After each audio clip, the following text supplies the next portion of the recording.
Hi, my name is Mohamed and I will introduce about the GLC transformation program. It was launched in May 2004 and it was part of an ongoing effort by the government to drive development and grow the economy. The launch saw the introduction of key performance indicators, board composition initiative, the revamp of Khazanah National Berhad, as well as changes in the management of a number of GLC. The three key principles went through the GLC transformation program is the program was part of the larger national development strategy.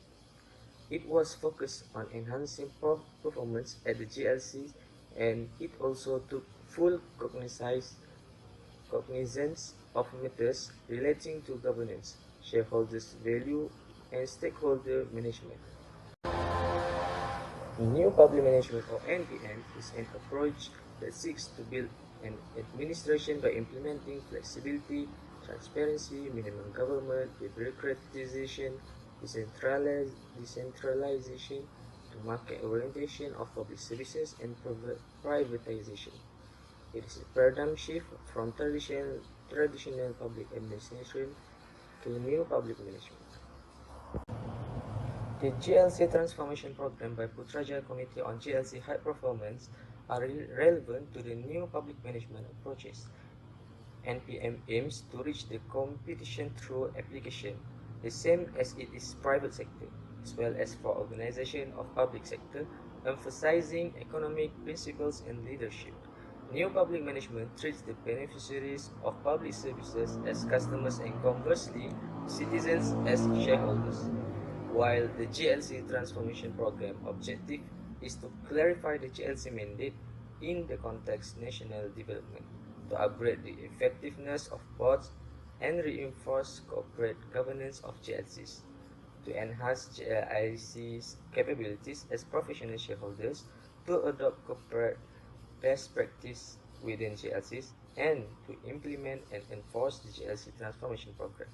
We can see that the GLC transformation program have improved financial and operational performance. It also bringing significantly more benefits to stakeholders at large. My name is Muhamad Azhad in Basra. Today I will explain the issue of GLC transformation program in Malaysia. The first issue is crowding out of private investment. Crowding out is a theory that stated the rise of public spending by the government in the economic sector will make the investment from private sector decrease.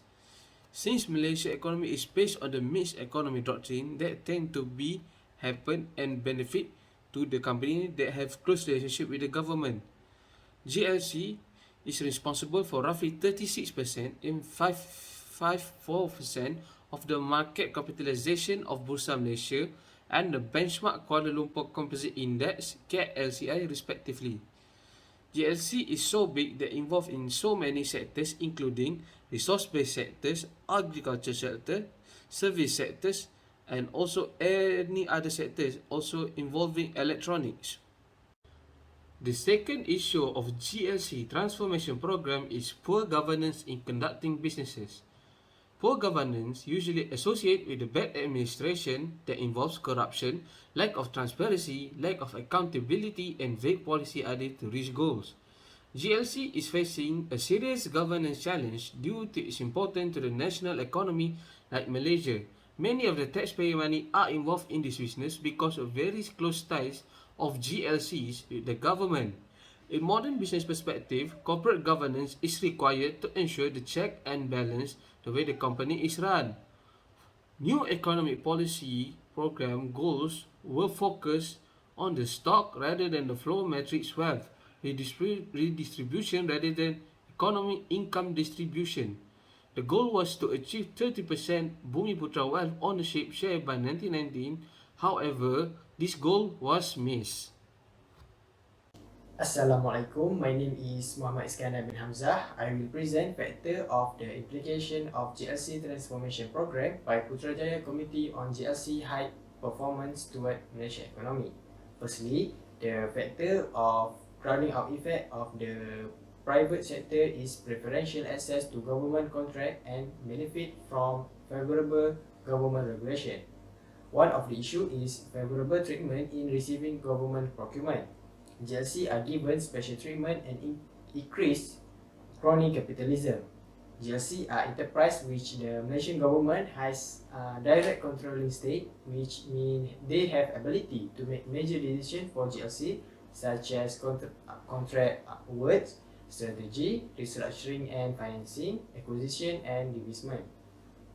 As a result, GLC find it easier and more profitable to increase their participation in businesses where they already have a significant presence by advantageous position, since they have perceived to have preferential access to government contract. GLC may also receive direct subsidies, concessionary financing, state-backed guarantees, and exemption from antitrust enforcement or bankruptcy restrictions.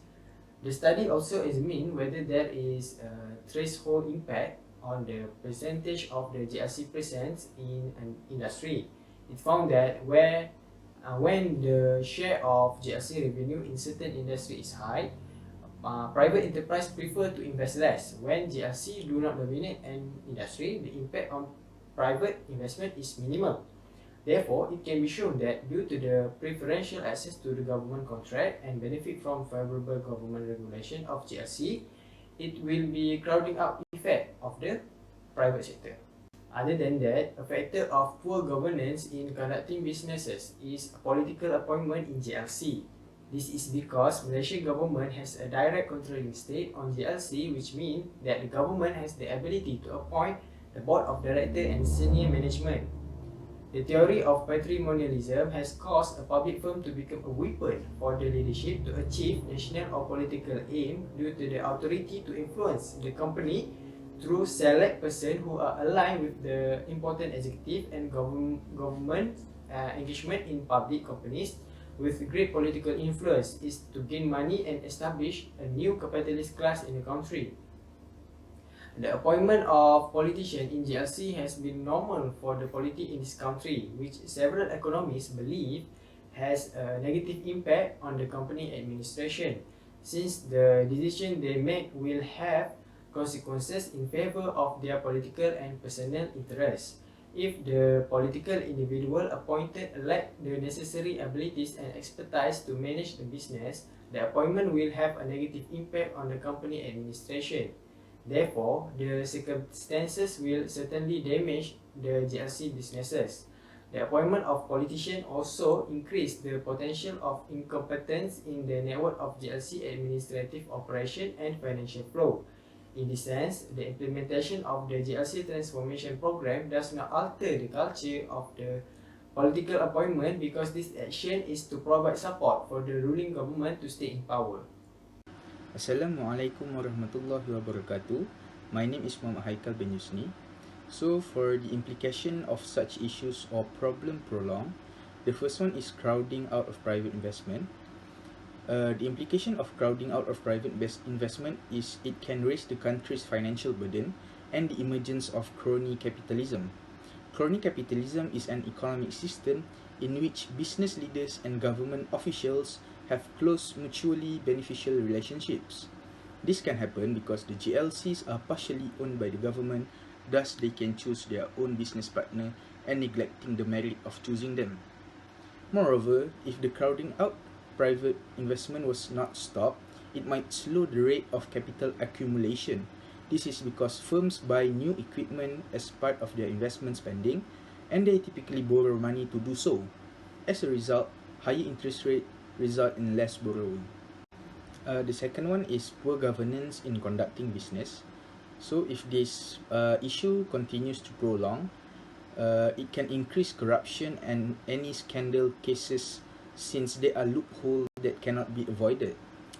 Therefore, the leaders of GLC are the one that can ensure that such thing will not happen in the organization.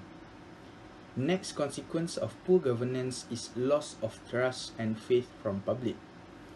This is because when GLC fail to deliver their functions, this show how poor the governance of the GLCs, since themselves cannot carry out their main functions as an organization. First, let me introduce my name first. My name is Muhamad Aliuddin Baharun. So, for the first issue, which is crowding out effect on private sector, the first solution that I would like to highlight is reduce the government-linked company investment. Some research have been found out that GLC control a major portion of industry revenue, which is 60% or more. That sector will suffer low private enterprise investment. So if we decreasing the GLC investment in this sector that being dominated by the GLC, it can help to address the issue of crowding out the effect of private sector. For the second solution is increase the divestment of government-linked company. Divestment is a method of selling subsidiary property investment or division to increase the company value. This will help to reduce the investment of government-linked company. And for the second issue, which is a poor government when handling the business, the solution that I would like to highlight is re-evaluate and reform government-linked company to ensure they are efficient and operate with sufficient check and balance. First, we must evaluate the role of GLC in company, especially in Bumiputra economic development. Second, there should be a conducting audit in all GLC level and sector to abolish that GLC that underperforming. And third, providing the data and information of GLC chairperson and board of director salary. By publish the salary of these members, it will improve the public accountability. And lastly, set up a GLC policy office to monitor the objective and the function of GLC. Next, I'm going to talk about recommendation towards highlighted issues. First is increasing transparency in GLC's company. Transparency is important because it will lead the GLC and government to have clear expectation towards what has been said appropriately. With this, government able to control the financial if they know on how GLC control and handle their financial in conducting their business to get success. Transparency can eliminate corruption that happen in GLC. It cannot be denied that involvement of politician as a chairman or any position can cause politician abuse the position. Applying transparency will eliminate those who are irresponsibility individuals from GLC company that can help to reduce in crowding out the private investment. Transparency allows a better reformation in restructuring in GLC. GLC has around 200 company and it become burden to government to finance those companies to be run.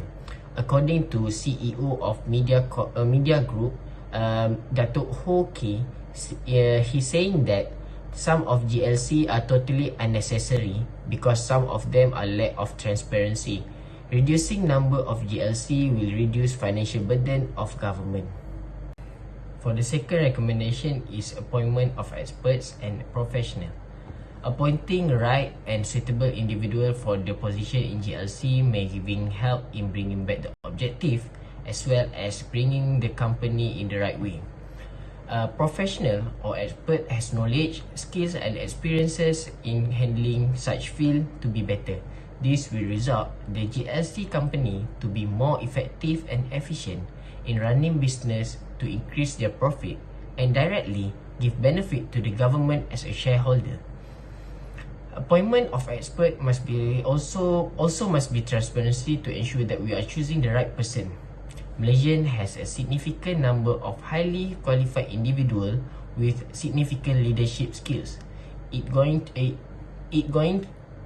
be waste if we are still appointing a retired civil servant because a lot of young age that have ideas, more innovative and high integrity to handle in that position. Other than that, appointing right person will help to manage the government resources and asset wisely. It will secure the resources and given by the government with fully utilized in running the operational cost and well planned. As a conclusion, there is a legitimate role for government in economy.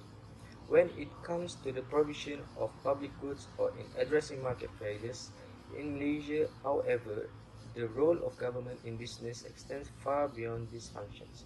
through many GLCs, government is present in almost every industry, and sometimes in a towering way. The government is acutely aware of the problem this poses, and had instituted a divestment initiative in the form of the GLC transformation program. Although the program was declared a success when it was concluded in 2015, the net result left government playing an even greater role in business. The fact that these two apparently opposing outcomes should be possible is explained by the fact that the divestment program was associated with an even more aggressive program of diversification, where government entered new sectors as it appeared to be reducing its influence in existing ones.